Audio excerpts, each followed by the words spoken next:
Oke, bismillahirrahmanirrahim. Alhamdulillah, sekarang saya sedang berada di mana? Di Saung.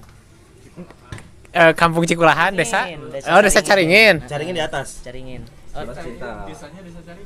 Ini desa Caringin. Desa Cinta di Di atas. atas. Oke. Nah, saya sekarang sedang bersama dua orang pemuda Iya, jelas pemuda dong. yang jomblo. Oh, enggak dong. Oh, enggak. Enggak dong. Tuh, apa dong atuh? Sedang berproses. Oh, sedang berproses. Iya. Perkenalan dulu atuh. Oke, sip. Oke, guys. Gitu ya. Kenalin, nama saya Muhammad Arif Fauzan Nur. Oke. Asli dari Bandung, lahir di Bandung ya. Sekarang sih tinggalnya di Depok, Jawa Barat. Tetangganya Jakarta. Tahu lah Set ya? Tahu ya. Yang masyhur sama Imam Mahdinya. Tahu? Gimana? Imam Mahdi tahu antum? Imam Mahdi yang Masyhur sama Imam Mahdi gimana? Imam Mahdi ini apa? Gadungan. Ada yang mengaku-ngaku Set di sana. Di mana? Di Depok itu. Oh, di Depok. Kapan? Tahun berapa? Baru-baru. Baru-baru. Iya. Imam Mahdi lah, terus ngepet lah. Oh, kalau yang babi ngepet Iya, tahu. begal lah. Itu banyak sih di Depok. Oh, iya. Banyak banget apanya? Hal-hal yang absurd lah, nggak Iya, jelas absurd, gitu. absurd. Saya tinggal di Depok. Hah? Terus kalau mau tahu Ustadz, saya KTP-nya Jakarta Utara, Ustadz. Kok bisa? Karena dulu ayah saya domisili di sana sama Oh, kakek. gitu. Jadi KTP saya di sana gitu. Sebelum mondok di Darul Hijrah, mondok di mana? Dulu sempet pada tahun 2019 saya mondok di Kota Bogor saat di Yayasan Al-Huda. Oke, Yayasan Al-Huda. Yayasannya Al-Huda, Ma'hadnya juga. Mahadnya Hasmi. Oh, Ma'had Hasmi. Hasmi Iya. itu apa? Apa ya, saya lupa lagi sebentar. Harokah Sunniyah. Untuk masyarakat Islami. Nah, itu. Itu ya. Anak ingat. Terus Ya di situ saya ngejalanin kehidupan sekolah belajar selama 1 SMA tahun. di SMA saya di Depok. SMA umum. SMA Muhammadiyah 2 Depok. Jadi awal mondok tuh Ma'had Al-Hasmi, Ma'had Hasmi. Awal mondok. Awal mondok di Tasik saya. Sat. Setelah SMA. Pas SMP malah. Oh, mondok SMP. Dari kita ulur ke belakang dulu ya. Oh, Ah, SMP 3 tahun mondok. SMP 3 tahun mondok. Oke. Setelah itu keluar Masuk sekolah umum malah. masuk ke sekolah umum karena Oh. dulu emang jenuh gitu ya. Jenuh di Suasana pondok. Habis itu pindah ke SMA biasa, jalanin hidup di sana. Ya banyak lah. Kalau sekolah umum tuh kayak teman-teman yang rokok, yang main cewek, apalah, ngobat lah apa itu udah jadi hal yang maklum lah. Kita SMA umum ya? umum banget namanya. Jurusan apa waktu itu? IPA? IPS. Oh, IPS. Setelah itu, setelah lulus SMA, saya nggak langsung kuliah saat. Oke, apa dulu? Saya memutuskan buat kerja dulu waktu itu. Belum ijazah turun, saya udah kerja saat. Apa? Saya waktu itu jadi waiter saat, sama bartender. Pelayan. Ya pelayan di kota Bandung saat. Oh, Bandung. Kafe gitu atau? Kafe ya, kafe. Berapa lama? Selama 1 tahunan saat. Oke, 1 tahun. Abis itu saya pindah ke Jakarta, kerja lagi di sana sampai. Apa kerja apa? Bartender juga? Apa aja saat. Oh. Apa aja, mulai dari pegawai yang di McDonald. Wih, Iya. terus? Terus di apa sih namanya, Gyukaku, restoran Jepang. Oke. Terus pernah di Lapis Bogor, wah macam-macam, toko buah apa. Oh, Jakarta. Iya. Itu di Jakarta berapa lama? Saya kerja di Jakarta itu ngabisin waktu sampai 3 tahun setelah lulus SMA tuh. 3 tahun saya kerja, habis itu di situ saya kayak ngerasa hampa aja gitu. Hampa hati ya. Jadi kayak dunia kerja tuh mempersulit kita buat ibadah gitu, kayak sholat gitu. Iya. Sholat tempat waktu susah. Susah banget itu. Nah, hati saya nggak serak gitu. Oke. Akhirnya dari situ mutusin buat cari-cari pondok lagi lah. Dari pondok akhirnya dapet saya brosur tuh, Yayasan Al-Huda, pondok pesantren, pondok ini apa? Pondok Tahfiz Hasmi ya itu. Oke lah, saya di situ masukin persyaratan-persyaratannya. Setelah lengkap semuanya, akhirnya alhamdulillah dapat pemberitaan dari yayasannya bahwa saya diterima. Itu gratis ya? Gratis total. Apakah sampai sekarang gratis? Sampai sekarang gratis, Set. Oh. Bukan hanya gratis, Set, tapi kita dapat uang saku, Set.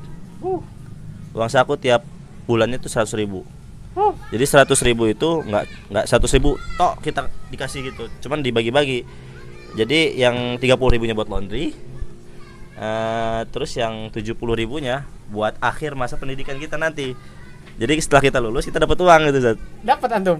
Anak karena nggak sampai terakhir, Sampai akhir, jadi ya udah, cuma Ah. dapat bulanan aja 30.000. Berarti di Al-Huda berapa lama? 1 tahun. 1 tahun. 1 tahun. Karena corona kemarin tuh kan sepi, terus nggak ada kegiatan, ya udah akhirnya saya cari-cari pondok lagi, cari-cari pondok sambil diam-diam itu juga saat ngumpet-ngumpet gitu main HP-nya, padahal sebenarnya nggak boleh. Tapi karena keinginan pengen mondok lagi gitu, akhirnya kita cari-cari, Dapatlah ini. dapatlah pondok ini Mahatafid Darul Hijrah. Bertahan sampai sekarang. Bertahan sampai sekarang, alhamdulillah. Mungkin gitu Sat, Oke, dari saya Sat. mukadimahnya ya. Iya. Sangat menarik sekali ya. Oke, sekarang kita ke Patan. Ayo perkenalan. Yo, assalamualaikum warahmatullahi wabarakatuh, guys, para viewers. Perkenalkan, nama saya Muhammad Fathan Jihad Ilham dan saya berasal dari Sulawesi Tenggara, yaitu Kendari, dan sekarang saya tinggal di Cikulahan di Garut, tempatnya ya di sini. Mahat Darul Hijrah. Mahat Darul Hijrah. Pemandangannya. Ya, sangat bagus lah bagi teman-teman yang Ini tuh pengen. Gunung Piramid kan? Gunung Piramid kan Mas? Iya, Gunung Piramid. Iya, ini Gunung Piramid. Bagi teman-teman yang pengen berrekreasi, cari suasana tenang, dingin, yang adem, di sini tempatnya. Siap. Recommended ya. Rekomendasi Worth it banget banget, ya? worth it. Mantap. Sebelum dari sini dari mana? Sebelum dari sini, aku dari Bekasi. Tinggal di Masjid Al-Manzilatul Khairiyah. Jadi Jadi imam gitu. imam, jadi imam sekalian Sekalian kuliah. mengajar, mengajar. mengajar dulu di SD, terus dan mengisi waktu-waktu lain seperti ngajar private ke anak-anak, Jadi ke orang rumah-rumah. tua, ke rumah-rumah gitu. Nah, sebelum itu aku sempat belajar di Elsia, Lembaga Studi Islam Arab di Bekasi juga. Nah, di situ sebelum aku masuk di Masjid Al-Manzilatul Khairiyah. Di situ aku melanjutkan pendidikan setelah SMA. Dan SMA aku itu di Kendari, di SMA Muaz bin Jabal. Muaz bin Jabal. Muaz bin Itu Jabal. SMP SMA atau SMA aja? SMA aja. Oke. Kemudian SMP di Kendari, di Sulawesi Tenggara juga di Mahat Al-Muhajirin Darussalam. Nah, Oke. itu pondok NU juga. Patan awalnya masuk Pondok Gontor Kendari Iya, benar. 1,5 tahun. Alasan pindah gara-gara faktor biaya. Faktor biaya. Yang nyaranin ke Pondok NU siapa?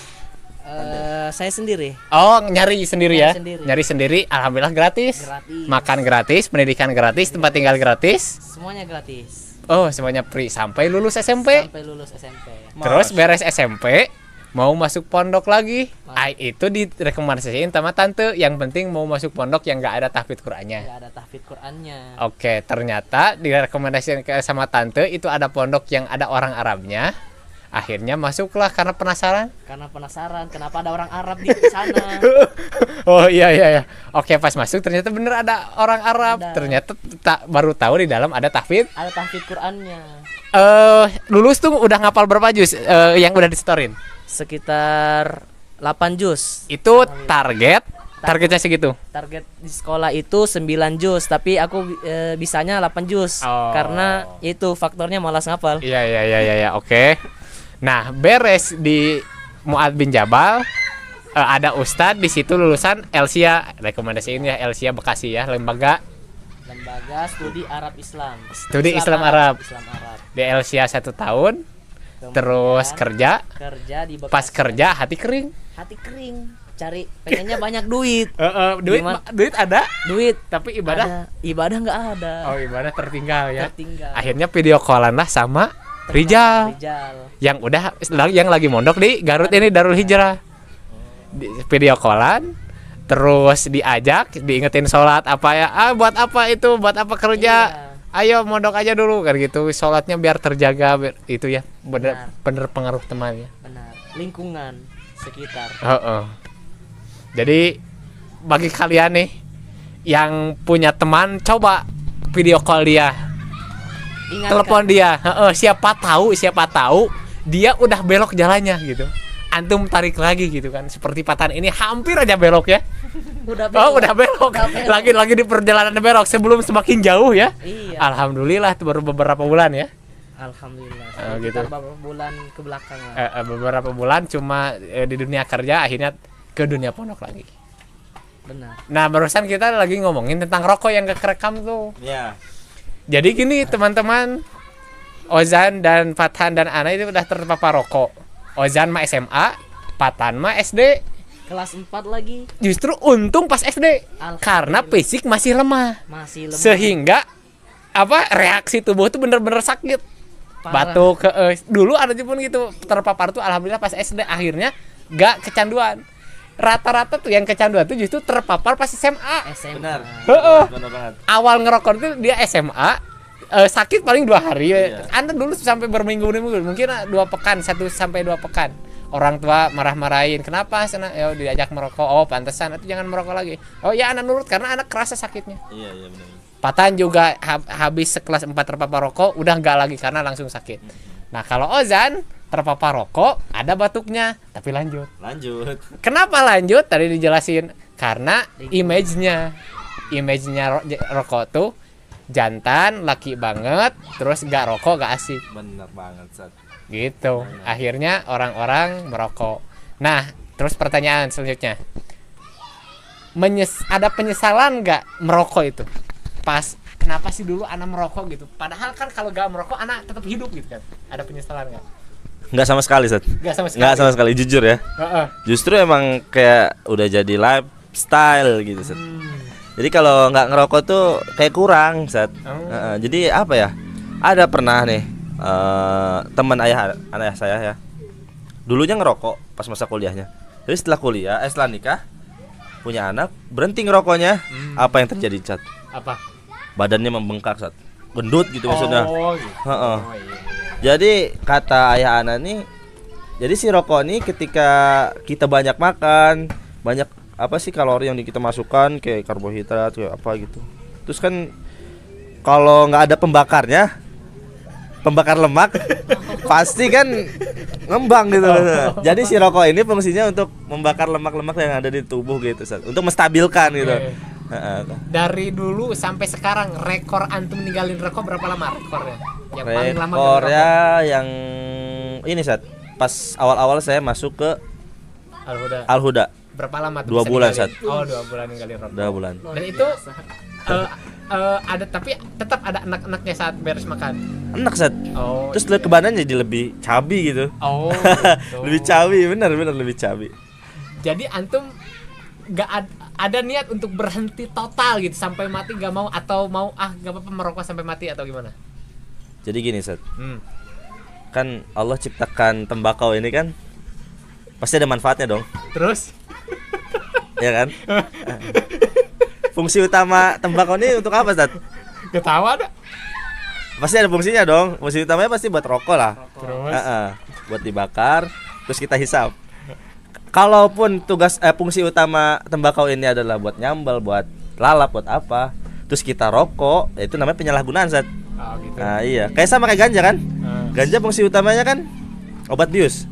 Ketika dia disalahgunakan, ya menjadi terlarang dong, jadi kriminal kan? Iya. Jadi saya ngambilnya Allah ciptakan tembakau buat dihisap. Oh iya. Jadi kalau ke pertanyaan barusan mah gak ada niat sama sekali. Gak ada. Enggak, Sat. Gimana? Mengurangi ada. Mengurangi, ya. Tapi kalau berhenti kayaknya belum. Oh gitu. Insyaallah ada ya, insyaallah. Insyaallah ada. Mungkin nanti kalau setelah punya istri ya. Oh iya, karena emang nggak ada atau jarang akhwat yang perokok kan? Jarang banget.